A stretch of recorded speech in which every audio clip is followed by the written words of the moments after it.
Ko'p o'ylayman, o'ylanuvchanman. Mudom bir nuqtaga tikilib, bir nimalarni o'ylayveraman.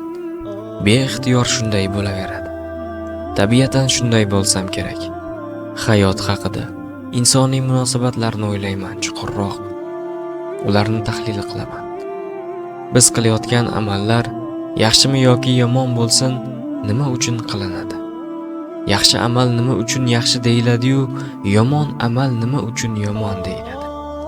Yaxshi amal o'ziga yoki boshqa kishiga va yoki umuman boshqa narsaga foyda keltirsa, u yaxshilik deya baholanadi.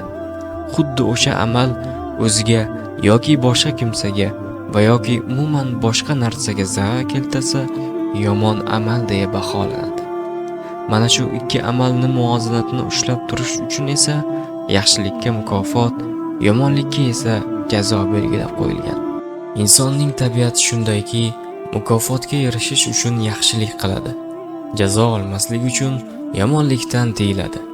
Insoniy munosabatlarda, masalan, kimgadir puldan yordam qilib, mana shu qilgan yordamingiz evaziga biror bir foyda keltiradigan ish qilishni so'rasangiz yoki kimnidir mushkulini oson qilib, evaziga qaysidir ishingizni bitirib berishini so'rasangiz, siz odamlar nazarida pastkashlik qilayotgan bo'lasiz. To'g'rimi? Yaxshilik qilyapsanmi? Qilsang hech qanday evazsiz, xolis qilgin deymiz.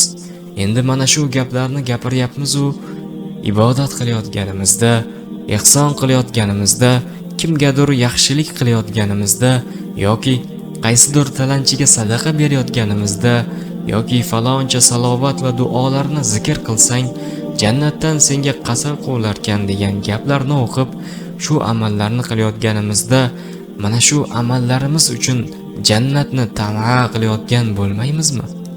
Ya'ni jannatda oltin qasrda, anhorlar oqib turadigan go'zal bog'-rog'larda yashash uchun qilayotgan bo'lyapmiz-ku. Xolis Alloh uchun deymiz-u, aslida bu lafzning tagida jannatdagi rohatlarning evaziga qilmayapmizmi bu amallarni? Mana shu narsalarni o'ylab qoldim va o'zimga savol berdim. Agar jannat bo'lmaganda, qilgan yaxshi amallarimga mukofot bo'lmaganda, Alloh shuni qilishimni xohlagani uchungina hech qanday evazsiz o'sha yaxshi amalni faqat muhabbatim uchun qila olamanmi? Agar do'zax bo'lmasa, men yomon ishlardan tiyila olamanmi? Birovga va hayotimga zarar bermasdan yashay olamanmi? Do'zax azobi borligi uchun emas, Alloh shuni xohlagani uchun, unga bo'lgan muhabbatim sababli tiyila olamanmi? Dunyoni muhabbat qutqaradi desam ishonasizmi?